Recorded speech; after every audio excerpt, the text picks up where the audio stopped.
Hey guys, it's Sonya here. Welcome, welcome. Thank you so much for showing up today. Showing up for yourself, right? That's what it's all about. And this is episode 137. Woohoo! I remember when I first started this on a whim on a Sunday night, and look where we are, 137 episodes later. Kudos. And this is what consistency looks like, my friends. So, today we have a special guest, as we always do with our heart to heart episodes.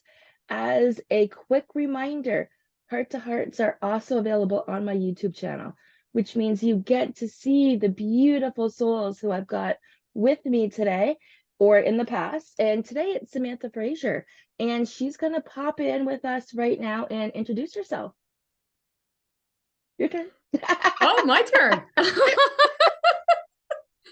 Well, I'm Samantha Frazer. I am a mom. I am a wife. I am a business lady boss. And I love what I do in terms of life. This is putting me on the spot. So now I'm all getting nervous. That's okay. That's okay. And I don't mean to do this, but I want you to feel the feelings. And this is why anybody I connect with and bring on for the heart to hearts, I truly find an underlining connection with. I don't just bring anybody on, but it's somebody that I know will shine bright when they're put on this spot because there's no preparing for this. There's so many podcasts that have scripts, but I like to speak with people in real life as to what's going on, what makes you sparkle and shine, and what it's like to do you. And these are the themes of today's episode. Lisa or Samantha and I were talking behind the stage a few minutes ago about the shirt she's wearing, and I want to hear what your motivation was for that particular shirt today. Share with us all. So years ago, I had a person speak to me. I was going for a job interview and I was really nervous. And they said, "You don't need to be nervous. You just need to sparkle and shine. Just be yourself. And as soon as you do that, you're going to get the job." So ever since then, I always wear something sparkly and shiny when I need to express myself. And typically, I get the job every single time. I just be myself. So there's so much magic in those words that you just said. We haven't talked about it yet, but I mentioned about doing you. And again, we talked about that behind the scenes. We talked about sparkling and shining and really enhancing the best version of who you are. So expand on that a little bit. When you put that shirt on or any other shirt that makes you sparkle and shine, share with us how that makes you feel. It just makes me feel happy. That is a big thing for me. Times, if I'm not in a great mood, then I'll put on something that's not sparkly and shiny, and I'll be kind of mopey, and I feel that energy all day long. But if I put on something that makes me feel a little bit better, that sparkles a little bit, that shines a little bit, it makes me feel different in Different. terms of I'm a different person. Putting a new mask on, different mask. But it's not a mask, is it? Sometimes, Putting clothes on, sometimes. do you find putting certain clothes on as a mask? Yeah, Yeah. certain things. Yeah, I've learned just over time to that I have very much adopted the mask life. How do I want to explain that? Um, not You're not always happy. You're not always great. And Hmm. sometimes you just need to put a mask on. Some people put makeup on. I'm not a makeup girl, but some people do that, and that's what they're doing. They're putting a mask on. They're putting on something else so that, and sometimes I do that too. So And to me, it's changing my persona, my okay. energy.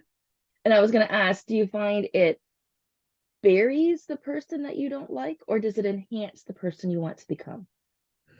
I think it makes me hide how I'm really feeling. Okay.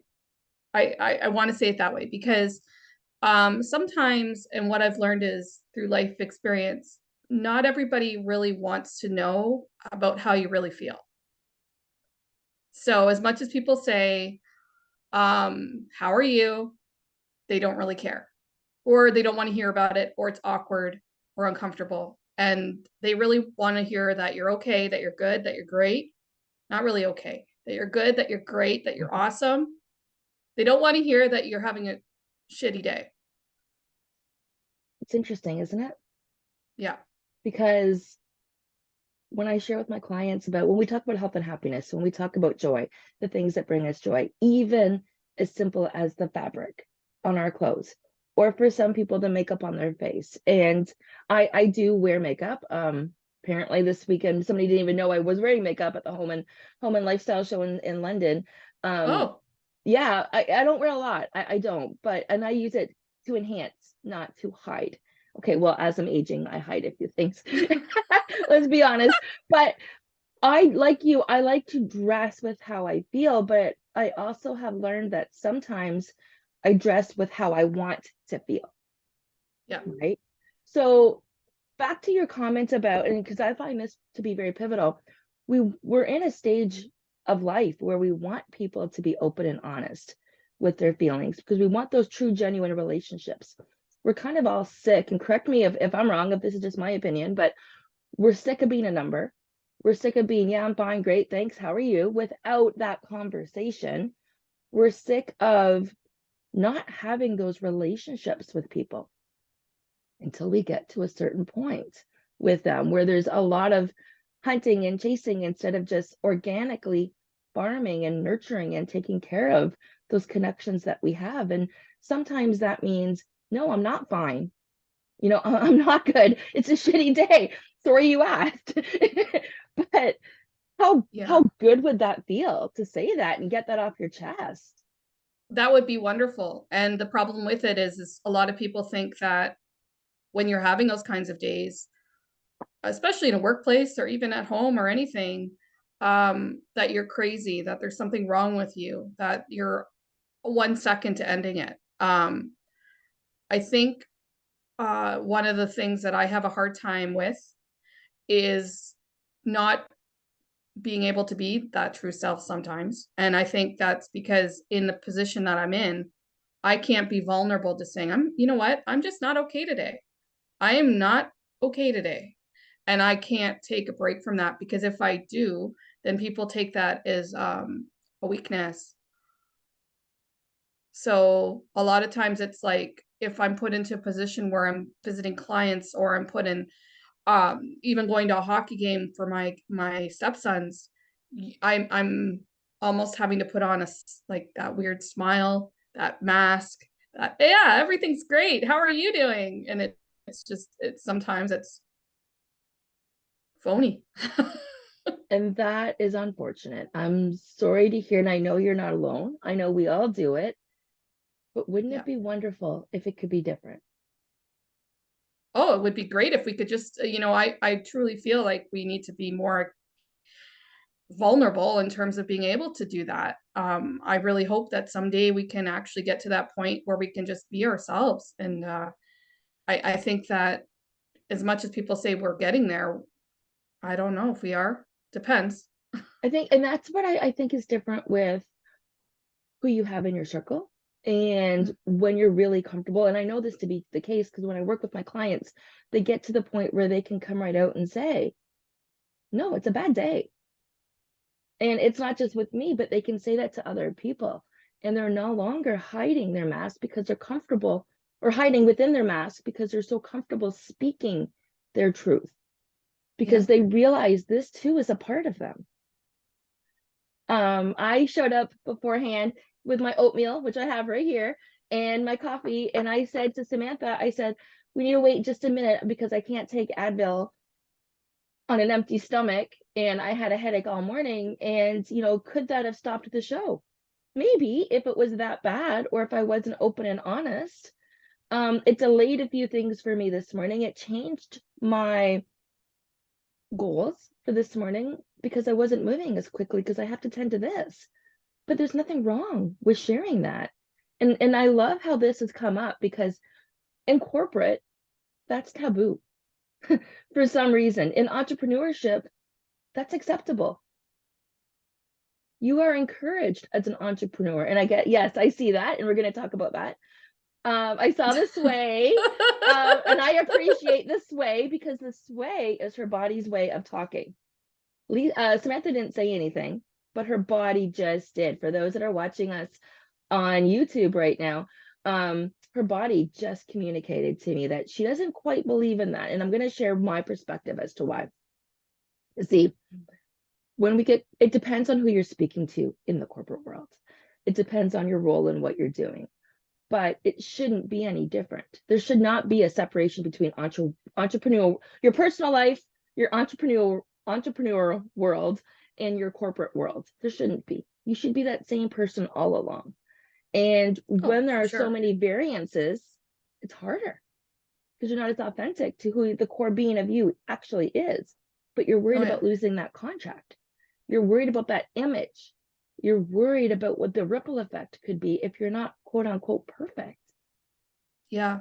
Yeah, and I think for me too, it's I have the stress of being a business owner. So at the end of the day, I have to make money. I have to make payroll. Um, I Yeah. have to make my taxes. And so I need you company to come and sign up with me because I need to work. So I think so they don't want to see a glum, sad, mopey Samantha. They want to see a happy, confident, excitable, passionate person that can make their dream come true of having whatever they want. So let's talk So, about that because I know what you do and I know how yeah. important it is of what you're doing. Can you take a minute and share with all of us your contribution to society through your business and what it is that you do? So what I've done is created a business on basically helping small and medium-sized companies with their occupational health and safety needs. What I've found is that a lot of small and medium-sized companies don't necessarily have the funds to be able to support a health and safety culture. They do try, a lot of them will try, but ultimately it's out of their wheelhouse. It would be like myself talking to as an accountant. I have no idea that language. It's a different language. So what I've done is create a focus of having occupational health and safety make sense and sense. So when I say both words, I mean it has to make sense for the employer. It has to be easy and simple and something that they can do. And it also has to make sense for them. A lot of companies don't have necessarily have the money to be able to fund a program. So one thing I've done is I've partnered with Wellington Medical Center as a provider for the WSIB Health and Safety Excellence Program, which opens up rebates that can help companies fund a health and safety program and have someone help them through it. So that would be me or my company, Frazer Safety Service. So my vision and the reason why I do what I do is because my dad passed away at work. So I believe that everyone should go home healthy and safe. I stand by that. But I also understand the hats that many business owners wear. And I like to say that different multiple hats. And if I can help in any sort of way so that those people can go home healthy and safe and the liabilities are limited for an employer, I'm going to do that. So, And attaching the passion to that story. First of all, I don't even think I knew that about your dad. So my sincere love and healing thoughts, because I'm sure you hold on to that every single day when you're trying to help others. I Not do. I not a do. day goes by because there's a bigger purpose here. Yeah. So I'm living, the legacy of my company is built on my father's death, which is the irony of what I do. Because every day I go into places where I see really poor health and safety habits, and my job is to make it better and change people's minds on things. And I don't necessarily bring up the fact that my dad died at work and the date was January 20th. So that day just passed for me. But it's one of those things that I truly I told myself I wasn't going to cry today, so I'm not going to do that. Um, Sorry, this is such a sensitive subject, and we didn't even probably think it was going to go here, Samantha. So take a minute. It's okay. It's take yeah, some deep so breaths, but um, I really my business will never fail because I can't let it. It's a legacy thing for me. It's a pride thing at this point. It's the only way that I can honor my father and honor every single worker in Ontario that goes home injured or sick or any sort of physical ailment or mental ailment due to the workplace. It's not okay. And so I will always stand by what can I do to help? What can I do to make it a little bit better? So I know as a business owner now, I've learned that the money isn't always there. You have so many other things that are coming out, and I have to go back to the financial part of it because it's huge. If the financial part wasn't a part of it, then people would all just, I'm going to assume they'll just do whatever. But yeah, I want to make it one of those things where it's just economically unacceptable to be in this position. And I love how you brought that up, because there's a couple of things here. I've been in corporate for quite a while. You've been in corporate before you've done this. We both have the experience. We both have seen things. It's not like we're talking from an environment that we've not witnessed. And, there's the physical side of things, a trip and fall. There is any simple thing that can happen for a physical ailment. But there's the mental health piece that we talked about, that you just talked about briefly too. And it's not the mental health piece that normally causes death on the job exactly. It's the mental health piece that causes somebody to be distracted, not say that they're okay or that they're not okay, trip and fall because they weren't paying attention, or they're juggling too many things, or they're working 2 or 3 jobs because they're in a bad place. And now there's an accident at work and they don't come home. But the other part to it is the whole, especially in a lot of different stressful positions where you have fatigue management, you have other things going on. Your stress is just an ultimate high sometimes with trying to juggle all the different requirements that need to happen. And it's not always about physically getting hurt. Sometimes you're mentally just tired. You're mentally just exhausted. And so burnout happens more than we think. And I've been through it several times now where I've had to learn how to self-cope because, my boss doesn't want to hear that I'm waking up every night and I can't sleep. They just want me at work and doing my job. Like, that's what's important. So we need To to them. change that mentality Yes, too. we do. Sorry, I couldn't even wait. I couldn't wait my turn there to say something. I'm like, I get extremely passionate about the way things need to change between employers and employees. Why can't we just see us all as people and care for one another?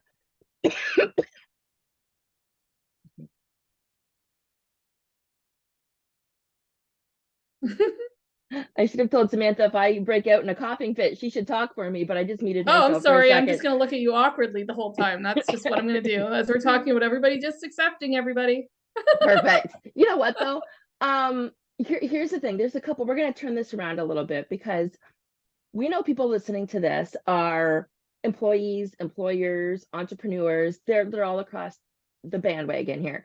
And there is a role for everybody. And just because Samantha and I have these goals and these wishes to change things around, I too want to influence corporate. I too believe that if somebody is exchanging, and we've got a different approach to it, but if somebody's exchanging 8+ hours of their day, more time than they spend with their families, their loved ones that they've searched all life for, and that they may be paid for if you've had IVF or whatever that looks like, or whatever your situation is, you're working 8+ hours a day for somebody that doesn't care about you, doesn't care about your mental health, doesn't care about your physical health, doesn't care about whether or not you've got enough money to pay the bills.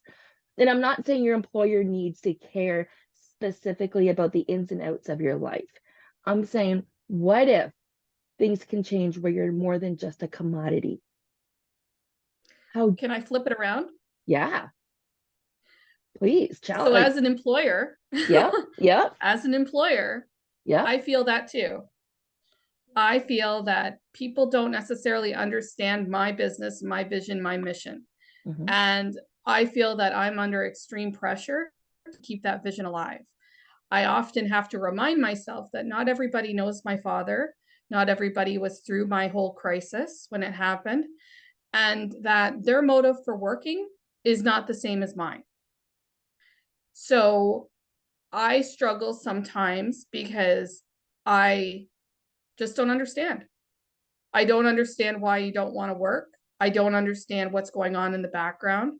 And it's that connection piece. And I think from both angles, I think we all need to communicate better. So and that goes back to when we started saying, hi, how are you? It goes Yeah. back to that same piece about just being who you are, sharing your authentic voice, doing you, sparkling and shining. And I'm not saying showing up from work and downloading all of your problems, right? I'm saying, what can we do differently to bridge the gap? Can employers bring in programs to let the employees know that, yeah, I care about what's going on behind the scenes here? Like, for instance, I just did a free workshop this weekend, healthy eating on a budget. Well, who couldn't use that in today's society? It's January. Most people have a resolution to lose weight or to increase their energy or to do something about their health.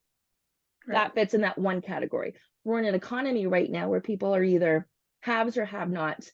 Anybody in the middle, just like the country song goes, stuck in the middle where money gets tight. And that's where most employees and entrepreneurs and even small business owners are literally stuck in the middle where money gets tight. So Yep. how cool would that be if you were working at a job and your job said, listen, I've got a free workshop for you. You can attend. If you can't attend, you can catch the recording, no obligation, but this is available as a tool. I think it's a great opportunity for people, for sure. As an employer, let's put your employee hat on because you've been there. Would you be interested in that? Maybe not that topic, but a workshop offered by your business. Yeah. Yeah. So I think there needs to be some sort of how do I want to say it? I don't think free is a good avenue. Okay, but the company's paying for it. I'm just saying the employees, Yeah. this isn't coming out of the employee's pocket. So I think it's a good, I've seen it happen before, Mm-hmm. and I do think it's good. And the people that want to do it will do it, and the people that don't won't. And that's just how it is. And Yeah. I think it's not a bad thing to have for people. It's part of your wellness program that I think every company should have, is a little bit of something. I think where sometimes the struggle is just finding the time to do it. Especially with there being a shortage of workers right now, and trying to train up the right people, it's really hard. So I think a lot of people would love to maybe explore that avenue, but sometimes there's those other things that are potentially in the way. And those are some key points that we should expand on right now, because the only way you can do you is by taking care of you. And we don't understand this until we get a little bit older in life. Honestly, you're not 20 coming out of the gate and realizing, hey, I need to fill my cup. It's not until you have to start really giving everything that you have to everybody else, right? Because when you're in your 20s, you're giving everything you have to your boss, because most people follow that trend. They go to school, they work for somebody, and then they just kind of see where they land from there. So they're not thinking anything twice. It's until they start mixing in other components into their life, a partner, kids, aging parents, multiple bosses or multiple responsibilities or whatever that looks like, is when they realize, crap, I'm tired. And maybe crap is the word that they use.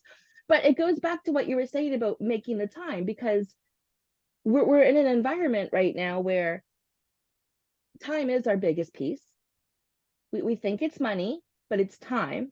We can always make money, but we can never get back the time, ever. And I remember when my children, and now you said you have a daughter and some stepsons, right?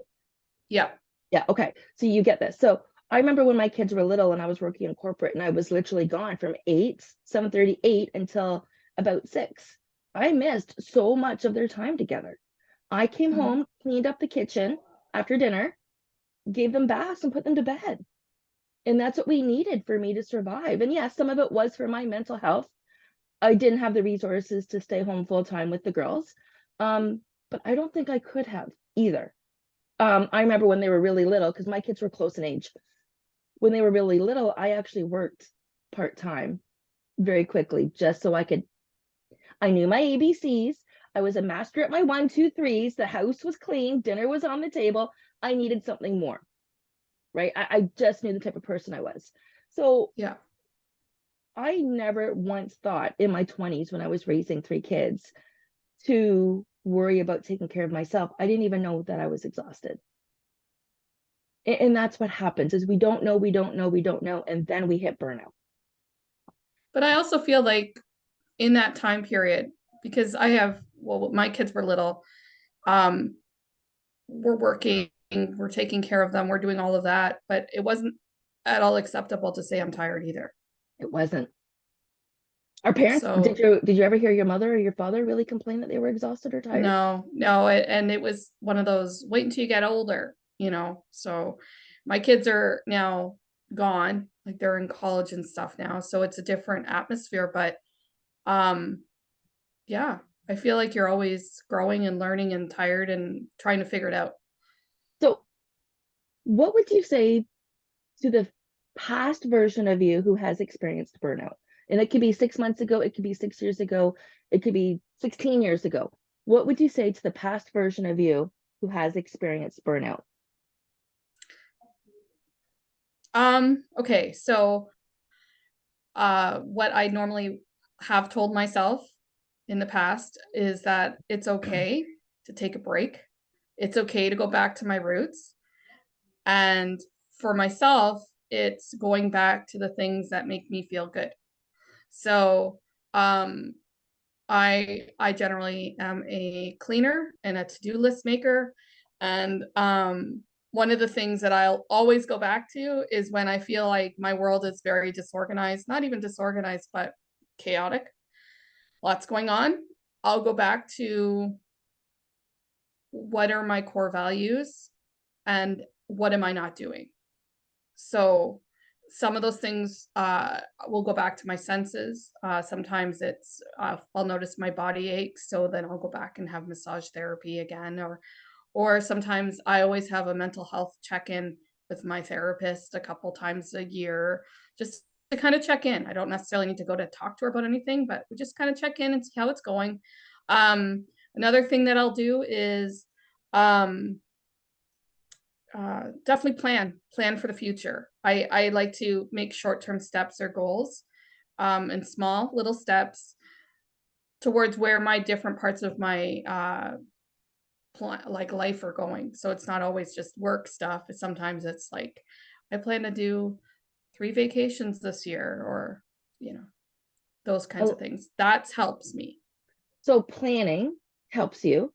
Having a list helps you. Having a check-in point a couple of times a year to somebody you trust, Mm-hmm. therapist, coach, whoever it is. You said therapist. I work with two coaches myself.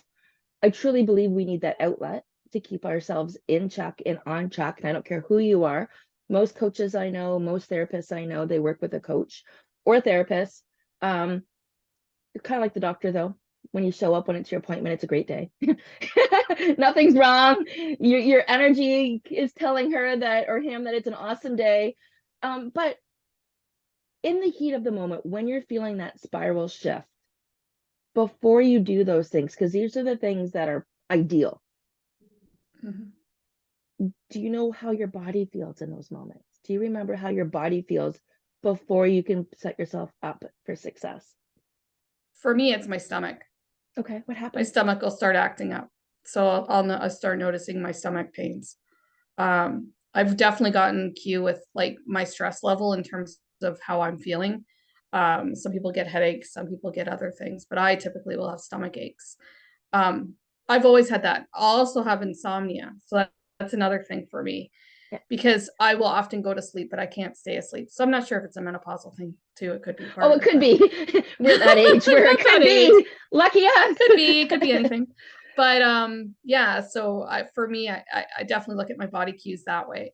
Um, I often find,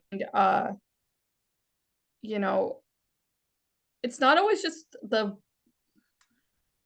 I find like with the stress itself, it's hard to put it into words how I feel. I tend to mentally turn squirrely, I like to say, because I'll start doing way more multitasking than I have to.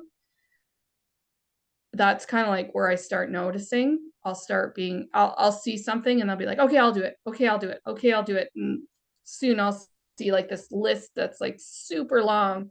And most of the stuff I didn't delegate out because that's where I notice it. Okay.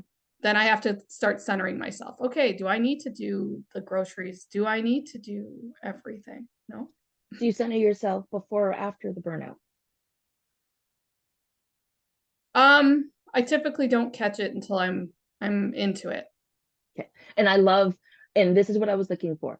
I was waiting to see the vulnerability piece, the authenticness, because obviously this is not a burnout moment, but we never know when it is. We could be in the midst of it and not know why. Um, for those that don't know, my dad was diagnosed with stage 4 lymphoma cancer in September this year. And that was hard for me. I'm close to my parents. I'm a lot like my dad. I moved back here. I was born and raised in this small town, and I moved back here to be closer to my parents. And then after 5, 6 years to find this out, I'm like, I golf every Sunday with my dad in the summer. Like, it was a shock to my system. And then it wasn't honestly until a couple of weeks ago when my dad called to say that good news, his cancer's all regressed except for one spot in his stomach, that I feel something change in me. Now, was it that news? I was in the middle of having strep throat. I was sick that week. Was it a combination of things? I didn't realize. I knew something was off for the last 4 or 5 months. I couldn't figure out what it was. It wasn't until after the storm that I was able to say, I think I got depressed because of that. Now, I couldn't control that. My body clearly needed a lot of what I needed to do, taking things from a different perspective, slowing down, kind of like what you're saying. But we don't normally see what's happening while we're going through it. And the trick is picking ourselves up afterwards when we don't even know what's wrong. So we don't want to go back and make those same quote unquote mistakes or fall into that same space, even inadvertently, because it's so hard to get out of. The As entrepreneurs, and you had mentioned this earlier, most often you're shining bright. You want to feel like that sparkling star. You want to, right? But that's not every single day as much as we want it to be. But more often than not, where that's our comfortable place. So if you look up the law of the emotional scale, which is an Abraham Hicks thing, happiness, joy, passion is all to one side. And on the other side, or depending on how you look at it, I have two scales that I look at. So one is like a rainbow and one is like up and down. But on the polar opposite side of it are things like depression and sadness. And then there's a whole variance along the way. People that are outgoing, people that have pleasant personalities, people that are more often than not energy givers, one way or another, typically only fall on the one side of the scale. And that's where they're used to being. So they have a harder time being somewhere else because they're not used to it. And this isn't a warm and fuzzy feeling that makes you sparkle. This is like, uh-oh, what's wrong with me? I can't show up as the best version of me. So how do you, as an entrepreneur, as a mom, as a stepmom, as Samantha, as a daughter, as all of your other hats that you wear, how do you manage and maintain that self-care throughout to avoid burnout? How do I manage that? Sometimes not very well. I'm going to be honest. Sometimes it's not very well. Oftentimes I have to go back and just take those moments for myself. How do I want to say it? I have to schedule time in for myself. And do you? I typically, on a weekend, for instance, I have moments where it's my time. I have where I'll just go and watch whatever I need to do. Like even Netflix and chill kind of thing. But I have to set And for the aside younger time. generation, that is truly Netflix and chill. It means nothing else. There's no code there. It literally means sit No, on the couch in your cozies, maybe pick up your phone if you feel like it, and likely fall asleep. This is what we aim yeah, for. Just clarifying what that means. just binge watching. That's Yes. yeah. So what I yeah. So typically I'll do something like that. Um, if I'm too high strung, I can't even read a book. So um, those things aren't really part of my day. But I'm just trying to think like, what do I do? I typically will go back and I'll just, for me, it's scheduling. I have to schedule time for me. And when I don't schedule time for me, that's when I notice it get worse. I don't know if I'm making any sense here, but Oh, you're preaching to the choir here. I'm gonna probe along and ask a few questions in just a second, but I totally get it. You like to schedule, so when it's in your schedule, it's a commitment. yeah, But do you put yourself in your schedule every day or just on the weekends? all the time. Every I day. schedule my entire day from the time I wake up to the time I go to bed at night. So where do you fit in And your I add schedule? personal things in there. Okay. Sorry. No, where do you Yeah, fit in your schedule? Yeah, when you were just about to tell me that. yeah. So I add personal items in there as well. So I have a scheduler that I follow and update it every day. And when I start getting stressed, I'll start playing with other people's schedule on my workplace and adding stuff to their schedule. Um, just it's my way of controlling it, I think. But definitely that's what I do. I've been told that's one of the best things I can do for myself is just taking at that moment. So if it means as soon as I wake up and have my pill, like write it down because I have to take a pill every morning when I wake up. So I write down, take my pill, have a glass of water, have my morning coffee, um, you know, read something or whatever to just kind of get my brain going, see what I have to plan and do today, schedule my day, schedule lunch, schedule breaks, schedule get up and walk. I have to do that a lot better. Um, Okay. just because I noticed yesterday I sat down for way too long, but that's it's one of those things that it's a constant practice. So tell me a little bit more about your personal practice when it comes to things like meals, mindset, movement, and your relationship with money, where you're at now, where you want to be, things like that. Definitely room for improvement. Okay. That's all I can say.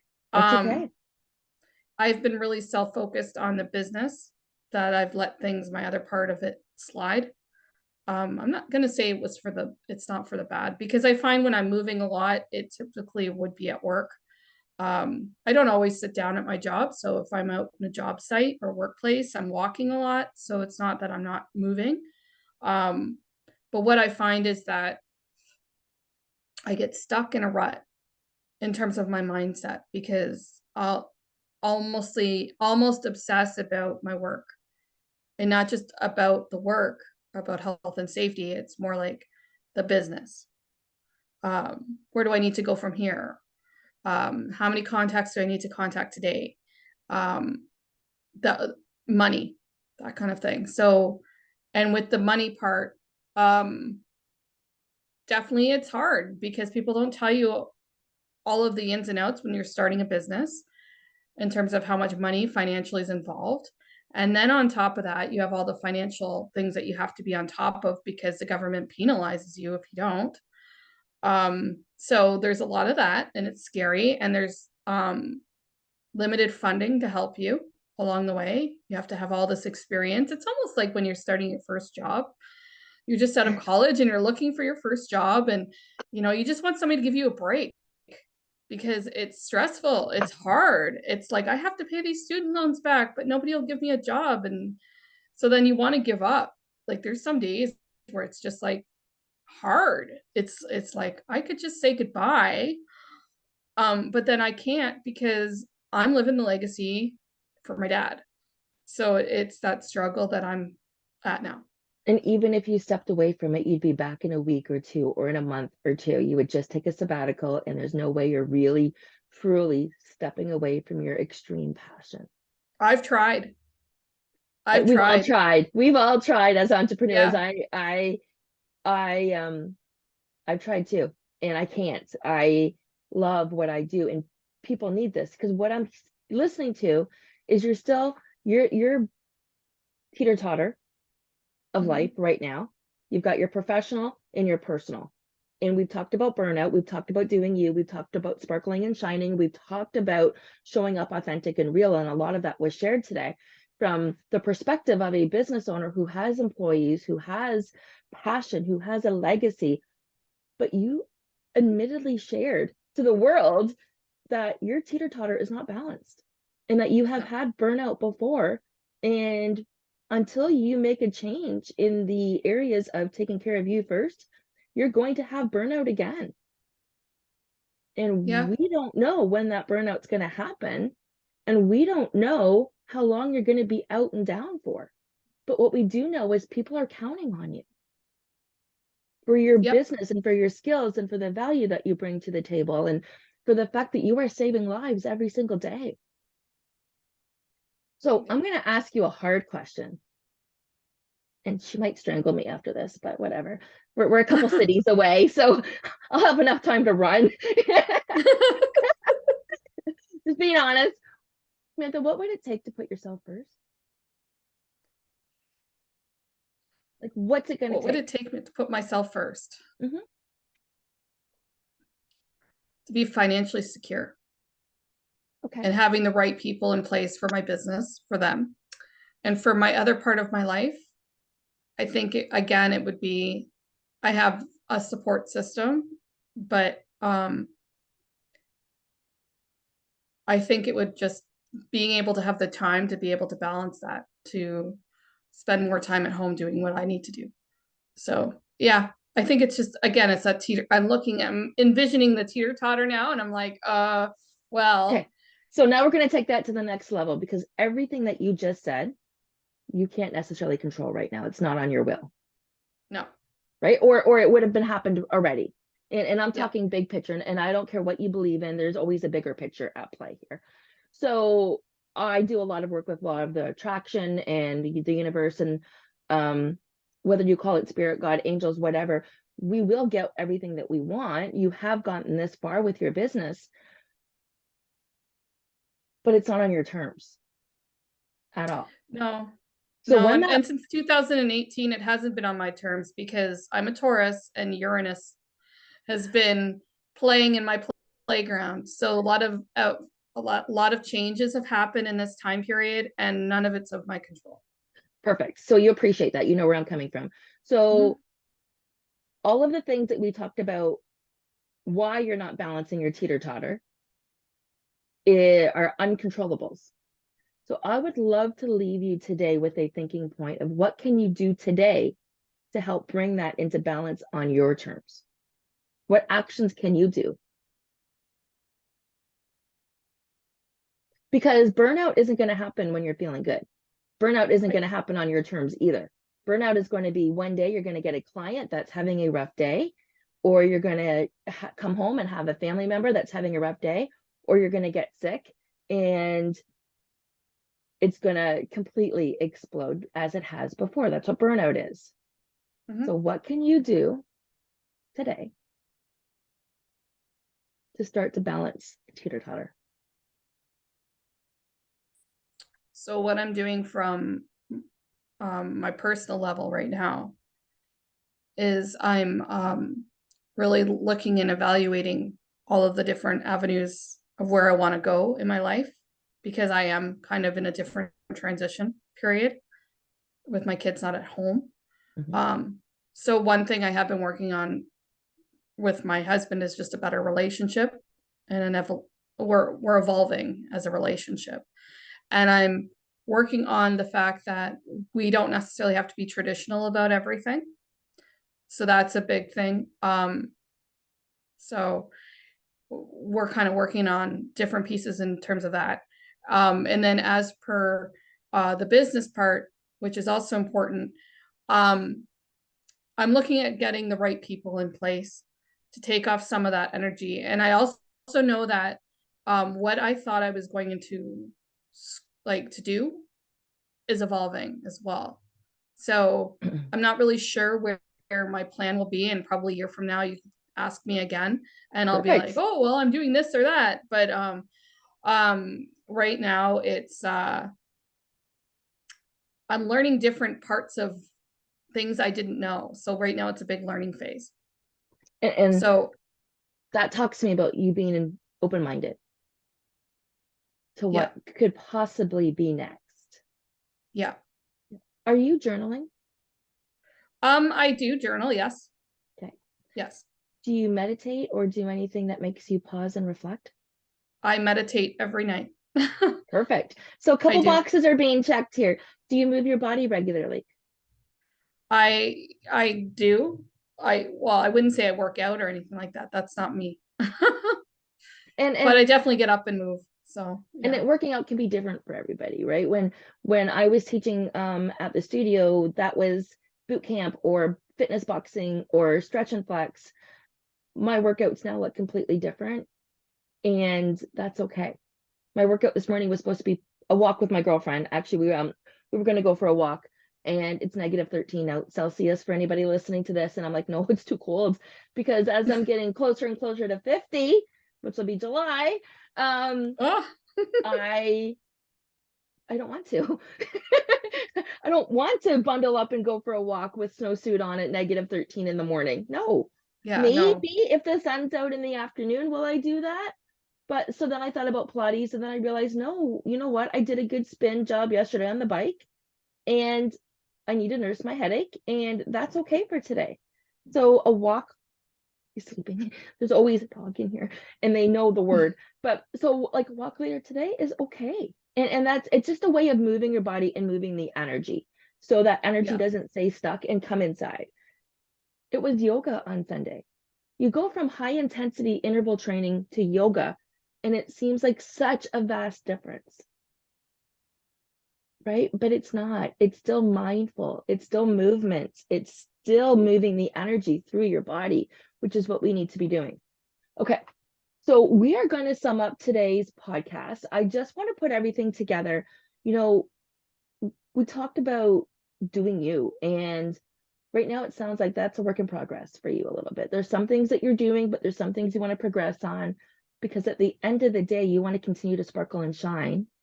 At the Mhm. end of the day, you don't want burnout, because nobody does. Because the older you get, the harder it is to bounce back from it. And this Yeah. isn't something that we're taught in school. Guys, I knew an entrepreneur who was working like 8 to 8 every day in her job, and all of a sudden I get a message from her saying she quit, she's closing down her business, and she's going to go work for someone else. You don't hear that very often at this age, but it's because burnout just suddenly happened, Yeah. right? And we want to avoid this if we're trying to leave a legacy. We're trying to, we are an entrepreneur, a business owner, so we can build that life that we want now instead of waiting until we're retirement to begin to live our life. That's why we take True. these risks. That's why we show up every day to try to help people, no matter what the help looks like. It can come through the physical programs that Samantha puts together with the health and safety, and it can come through betterments and improvements in your environment, and it can come with keeping the people that you have, or it can come with the mental health piece like what I do. It doesn't matter. We can only do our very best once we've taken care of ourselves Hmm. every day.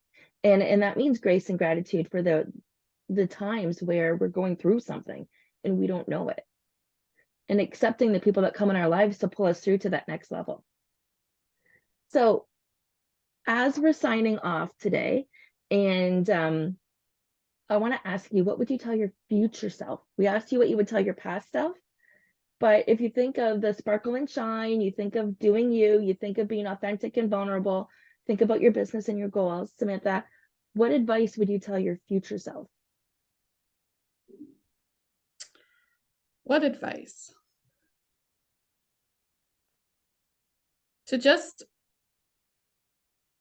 enjoy the moments. I no, my future self, I would probably you did a good job. You made people proud and you changed a lot of mindsets of people. And you did you. You were authentic the whole way through. And when people didn't appreciate that, that was on them, not on you. Do you make yourself proud in that future self comment, or just other people?